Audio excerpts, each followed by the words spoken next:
Hey everyone, Zoe here and welcome to Simple Life Strategies TV.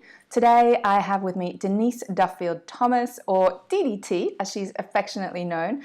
And Denise is an incredibly successful entrepreneur and money mindset mentor. And I'm going to be talking to her today about how she got started, how she became a money mindset mentor. But also we're going to be touching on her brand new book published by Hay House, Chillpreneur. You can see it there. I've just finished reading this little puppy this week, and it's incredible book. And it's going to really appeal to you if you're considering a more entrepreneurial route, if you're thinking about starting a business, or if you already have a business, because we're going to delve into those myths around having to work 24/7, having to completely hustle your way to the top when it comes to business. And Denise is going to share a brand new way of doing it that will see you embracing a more chilled entrepreneurial ride, if you like. So stay tuned because Denise has all of the answers for you. Welcome, Denise. Thank you so much for being here today. Thanks for having me. Yay! So excited about this. So I thought we could get started by just asking you a little bit about how you got started as a money mindset mentor. And, some people might not know what that term means. So let us know exactly what that means and how you got started in that business. Well, I really wanted just to help people. My whole life, I wanted to help people, inspire them, motivate them. And I didn't realize that was a job until I found out about the world of life coaching. Mm-hmm. I was like, this is a job? Oh my God, I get to do this? But what I noticed with all of my life coaching clients is that I really loved working with the people who are entrepreneurs. For me, that was so much more exciting than someone who was having problems at work. I just felt like I couldn't help those people. So I was leaning towards then working just with entrepreneurs. And what I noticed with entrepreneurs is that they all had something in common. They all had fears around money. And it was really surprising because at first I was thinking, why aren't they just doing the things that I'm telling them to do? Like business, I think business is pretty simple, right? It's really simple. You just do marketing and you sell things, right? But people would be like, oh, I know I was supposed to do this one very simple thing, but I could not do it. And I was getting really frustrated until I realized that it was a mindset issue. It wasn't a marketing issue. It wasn't information. It wasn't an information issue at all. It was totally emotional stories and beliefs around money that were holding people back. So I actually felt a really strong calling to do it. I'd never felt it before, this feeling of this is what you should be doing. And I was rejecting it. If you've ever felt that fear when you thought, oh, I really want to do this thing, but I'm terrified of doing this thing. And so in my mind, I was thinking, but I'm not allowed to talk about money. I'm not an accountant. I'm not a financial advisor. I'm not allowed, which is part of the problem, right, for a lot of entrepreneurs, a lot of female entrepreneurs, is that we have been told for a long time that money is not our thing, that maybe we're not good with numbers, that money is this world that we're not allowed to be part of. So I realized that even that calling in myself was a big sign that I could do this work, but on my terms. Because most people who have problems with money in their business, it's not an accounting problem. It's not a bookkeeping issue. It's totally a mindset issue. So I decided to dip my toe in the water and see if it helped people. Just the thoughts that I had and the beliefs that I had around money. Would this help people? And fortunately, it has helped people. So I've continued down this path of helping people with their money mindset. That's amazing. And it's interesting, isn't it? Because I think people sometimes think mindset can be a bit woo-woo, but mindset affects behavior, which affects results. So it's kind of pretty straightforward when you think about it in that context. Absolutely. Yeah. And what skills do you think somebody would need to have if they were considering a similar path to you, if they wanted to be a mentor or an entrepreneur? Were there any particular skills that you think would be useful for them? Oh, that's a really great question. So I believe that most people could be an entrepreneur, but I don't think necessarily everybody should be an entrepreneur. I think you do need to be okay with marketing yourself. However, I think the way we market, and even the word marketing itself, needs to be reframed. So many people think it's being a salesperson. And it's not. It's just sharing what you know with people and making offers to help them. Often what I see is people are really good at the sharing part. Let me help you. Let me do a blog post. Let me do a podcast. Read my 50 tips on my blog. But then they don't tell anyone what to do with that information. They don't tell them how they can help them and take that next step. So I think you just have to be okay with the fact that you do have to make offers to people. I saw someone too recently just going, oh, I don't want to overwhelm myself with, with too much marketing. I'm only going to do one thing a month. And I think that's fine to do things on your terms, but there's a reality of being in business that it does take work. It does take a little bit of courage, but people think it takes more than it does. I always just think to say to people, your courage just needs to be a tiny little bit bigger than your fear for today. It doesn't have to be all the time. You don't have to be the bravest, most outgoing person to be successful in business, but you do have to do some stuff. You do have to tell people about what you do in the way that feels comfortable for you. And you also have to make offers for people to work with you and make it easy for them to give you money. Yeah. And I love the way that you say it's effortless. It's not effort none. Exactly. It's not like there's no effort. We're not just lying on the beach sipping cocktails. There is effort, but there are ways to do it in a more effortless way. And we'll kind of get onto that a little bit more when we talk about your book as well. So I would love to know, what is a day in the life of Denise like? What do you do all day? Like which bits do you love and which bits do you not love so much? So the first thing I should tell people is I have 3 kids. Right. So I have a 5-year-old, an almost 3-year-old, and a 9-month-old. And I would love to say that I get up every morning and I meditate and I do yoga and then I write in my goal setting journal and I do all these beautiful things all day long. The truth is, when I'm away from my kids, I do. I've just been on my book tour and I got up and I did yoga. I did some journaling. I was like, oh my gosh, this is so lovely. But the truth is, when I have my kids, which is almost all the time, except when I go away on tour, they wake up at 5 o'clock in the morning. Our life is chaotic. So I do what I can do.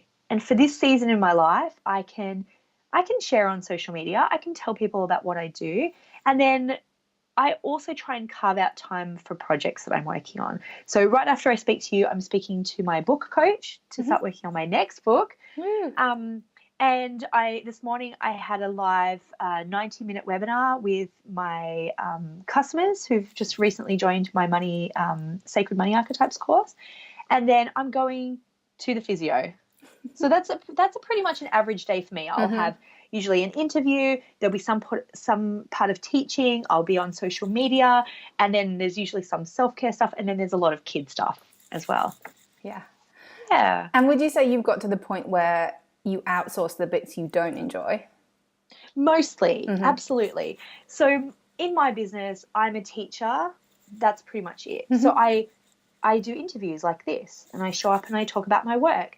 I, teach on my program.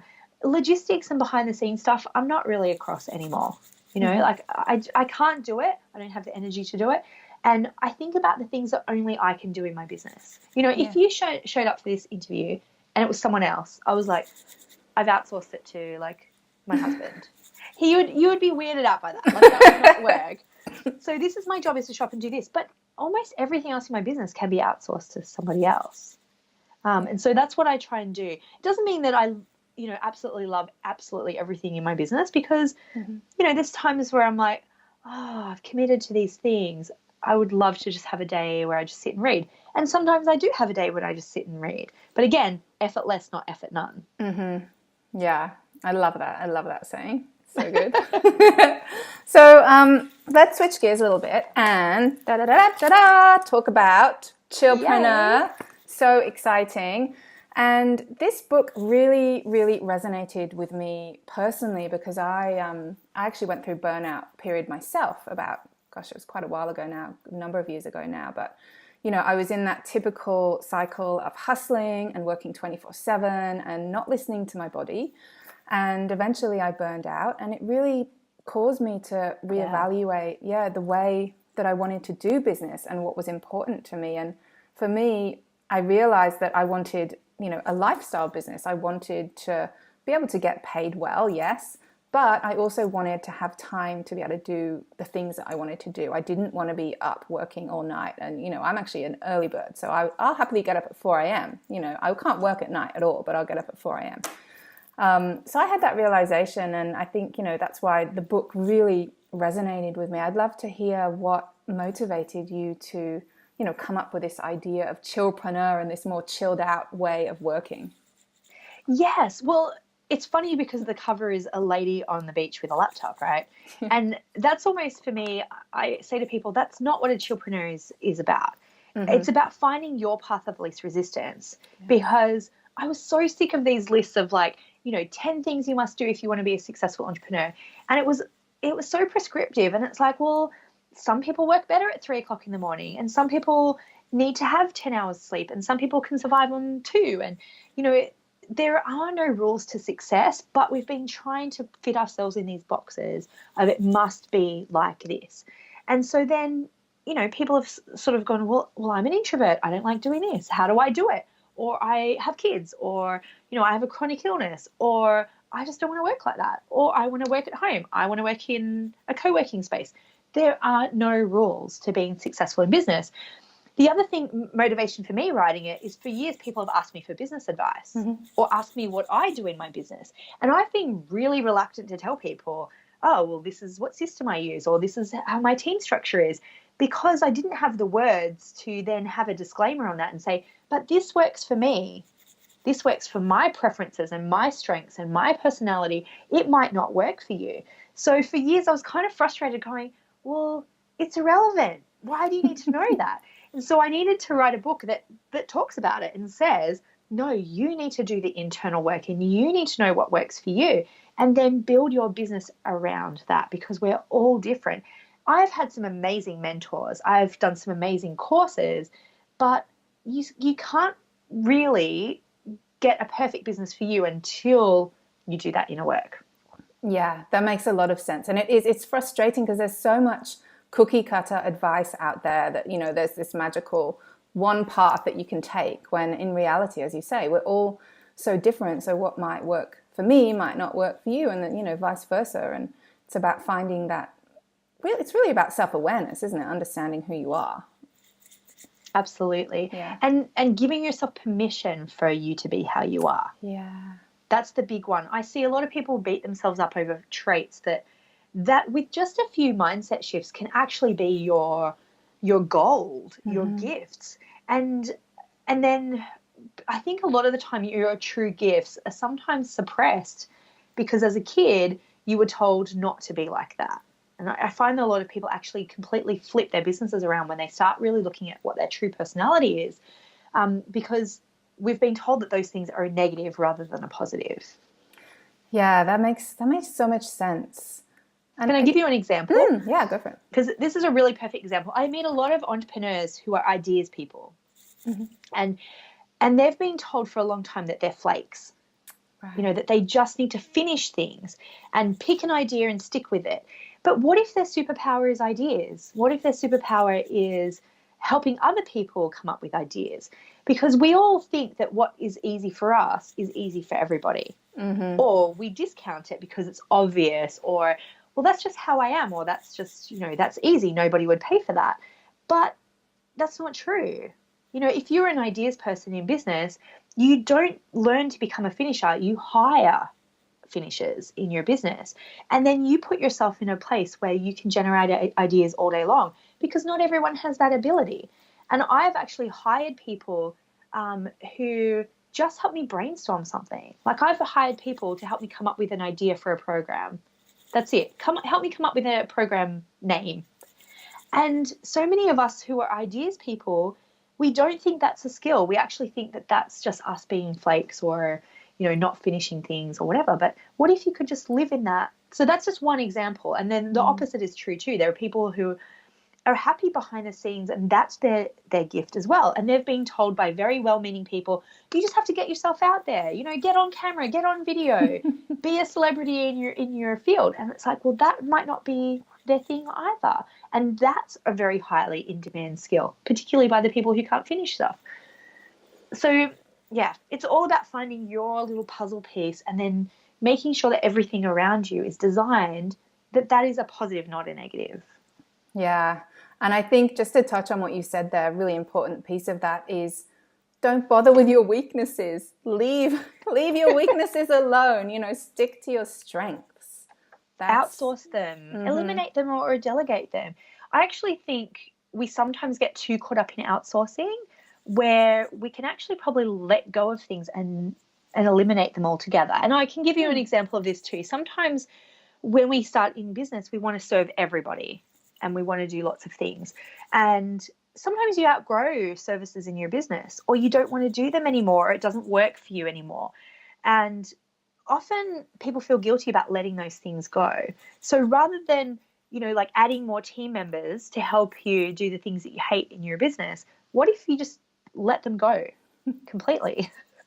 So much easier. I love it. And that was one of the things that I loved about the book the most, was this, this continuous theme of just simplify.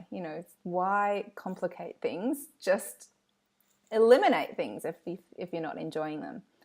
Absolutely. And whereabouts are you based, by the way? I'm in Sydney. You're in Sydney. Okay, so you would have heard about Lisa Messenger closing down her magazine. She loves creating, but she wants to do it on her terms. She doesn't want to have to fill a magazine with advertising before she gets to the good bit, doing the creativity. Samantha Wills, she had a beautiful jewelry brand, but it started from a place of creativity and ended with a place of suppliers and board of directors and a completely different business. Who else? I Quit Sugar with Sarah Wilson. Again, very successful business, but she had run out of steam for talking about that. She wanted to work on something else. So our businesses can become a prison of our own making if we're not careful and we don't give ourselves permission to evolve. Now, Lisa, I heard her say too, as soon as she shut down the magazine, she released a new magazine edition because she was like, I just wanted to do it on my terms. She just released a new book. So it wasn't that she didn't have to throw the baby out with the bathwater. She just needed to renegotiate the terms of this prison that she'd made for herself, with a big office, a big team, deadlines, all of those kind of things. So sometimes it's about tweaks. Sometimes it's just making little tweaks in the way that you do things, so then you thrive and not have to strive for, pleasing everybody. I'm sure those examples that I've just given disappointed a lot of people when they decided to shut down. But you can see the joy in it from them. You can see the silver linings. And I found that incredibly inspiring. When other people were commenting on their posts going, don't leave us, and, keep the magazine or keep the jewelry or, keep the I Quit Sugar program, I was just like, this is freaking inspiring, because I just handed in the manuscript for Chillpreneur and I was like, this is all the stuff that I've been talking about letting things go. I find it incredibly brave, courageous, and inspiring. Yeah. And the funny thing is, when you do it in your own business, you will be surprised. Actually, a lot of people will probably be inspired by it too. Yeah, and I just love how so many women, like the ones you've just mentioned, are redefining their own version of success rather than this kind of outdated masculine version of, exponential growth, and it's all purely about making money, and that's all you should care about. People are just actually realizing, well, that's not success for me. It's not. It's not. And we've been told it is one particular way. And even when it comes to income goals, people say there's an arbitrary kind of like, oh, you want to go for 6 figures or 7 figures. But everyone lives in a different place. Money actually means different things depending on where you live. This living in Sydney, you don't get much for $1 million in real estate in Sydney, whereas, in Newcastle, that could get you a 5-bedroom house with a pool. So even the rules that we're defining ourselves by are arbitrary in lots of ways, those success markers, and the best thing is about having your own business is you can change those over time. You might decide to shift and change your business when you've got kids, or maybe you want to go on an adventure and travel all around the world with your kids for a year, or your spouse or your friends, or by yourself. And I think it's just about having a vehicle that can shift and change and flow with you for what's important to you at any particular time in your life. You might go through a stage of your business where you want to make heaps more money because you've got a goal like buying a house or donating a big chunk of money to charity. So it's great to be able to just to shift and change those things as you want to. Yeah, I love that. Having that adaptability and that freedom to change based on, I love what you called it at the beginning, a season. You know, there's different seasons in our lives, and our business needs to work in with that, I guess. Yes, different seasons and different reasons. Yeah. You know, I say at the very end of the book too about having a why for your business, but how this has been almost turned against us, especially as women, that it feels like we have to have a very big philanthropy part of our business as our why. And you know what? It's also okay to have your why as your business for you to be able to support yourself and your family and your goals. It feels selfish to say that, but it's okay for you, for one of your first goals for your business is for you to be able to quit your day job or to replace your salary from your old job. It doesn't have to be, this purely selfless motive, because actually most of our businesses are helping people anyway. Exactly. So I've got a couple of questions from some readers that I'd like to ask you. Ooh, yay. Woo! So we've got Shauna. Shauna. Sip of my tea. Yeah, go for it. We've got Shauna from Maryland, and she says, every entrepreneurship story I read discusses how the person had to hustle and work 60 to 90 hours a week to make things happen. I'd love to know if Denise thinks that's the only way it can happen, because that's not the way I would want to do it. Okay, that's a really good question. So there's some real talk here. My first year of business, I was getting up at 4:30 in the morning to coach international clients, and I was coaching international clients at 9, 10 p.m. at night. So that sounds like, yes, I was hustling. But you know why I was doing it is because I didn't have any sense of boundaries. I hadn't learnt some of those lessons about, it's okay to say no to people. And it's okay to say to people, you can book with me between this time and this time, Tuesdays and Wednesdays only. I was hustling because I didn't know what I didn't know about business. You can go into it having learnt those lessons from, you can shortcut those lessons from a mentor or reading a book or anything like that. I didn't know those things. So no, I don't think that you have to do that. But I also think there is a certain rite of passage in doing things wrong so then you can do things right.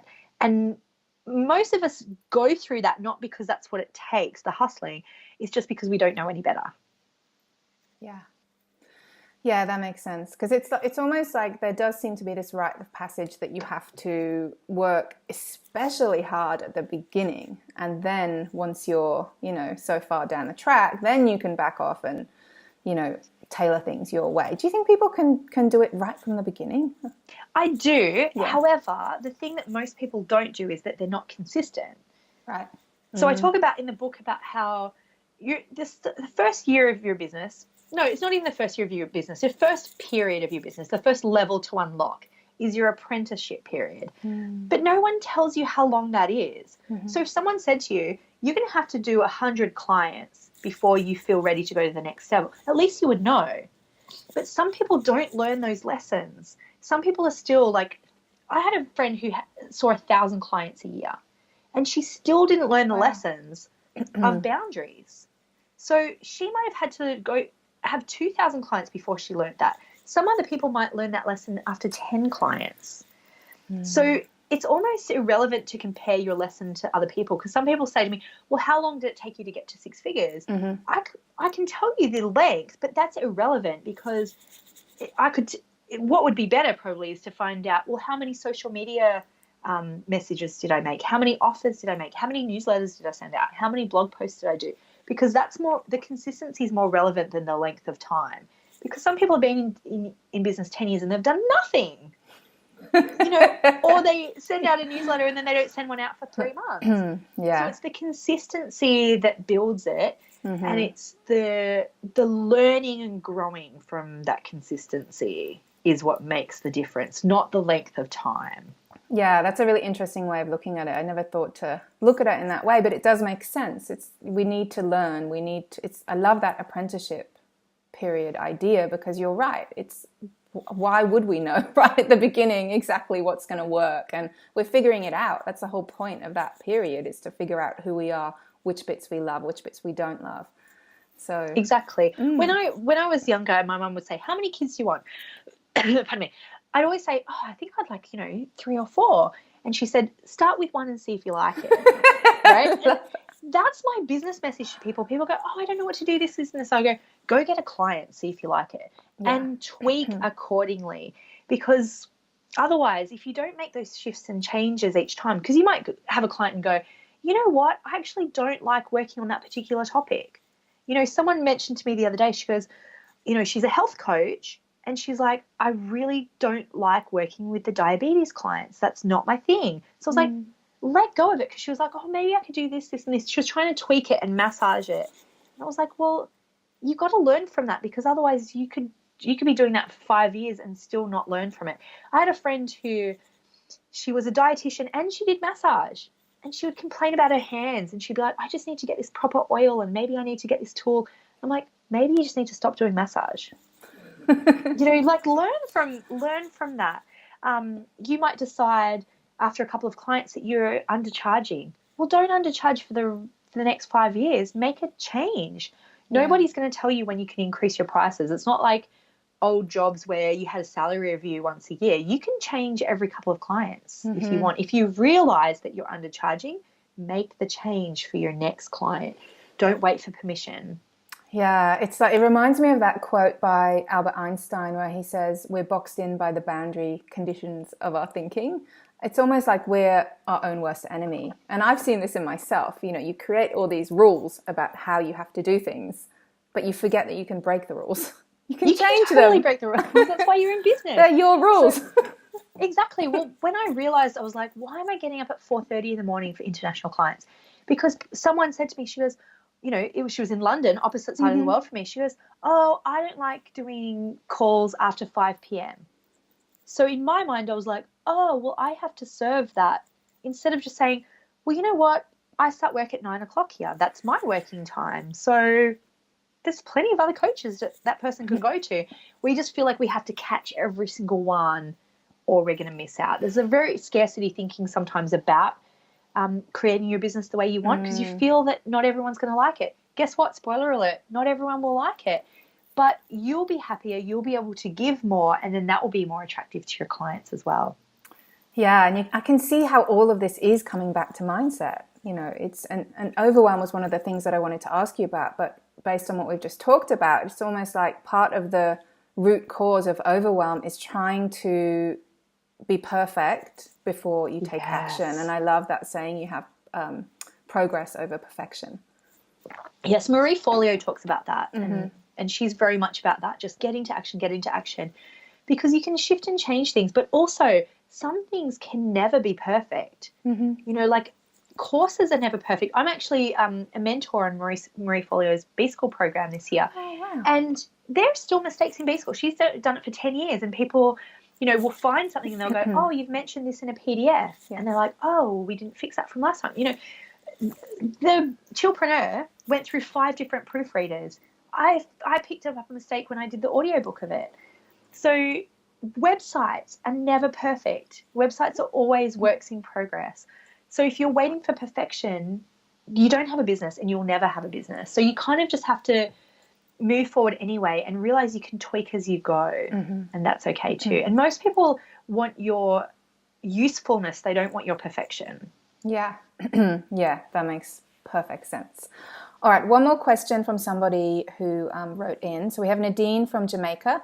She asks, how do you keep focused but not over-focus?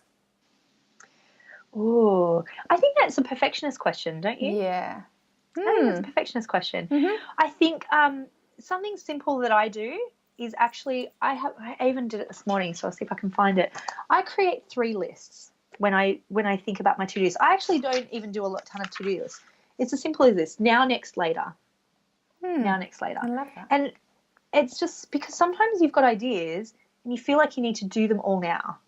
Even, when you think, oh, I want to write this book, and maybe one day I want to create this program and this book, they're all living in your head. When you get them out on these lists, you can go, okay, here are the things that I need to focus on now. And I always recommend people focus on income producing activities. These are the things that are going to make you money now.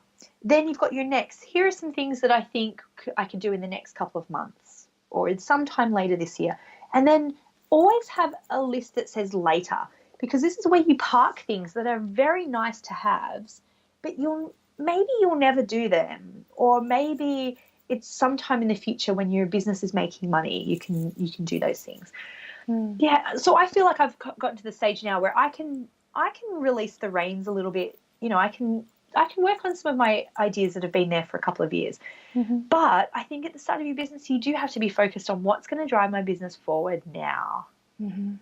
Yeah. It's not doing everything. When I hear people, they're like, I want to write my book and create my course and do this. And I'm like, okay, one thing at a time, just so you can do it. And then you can add on to that.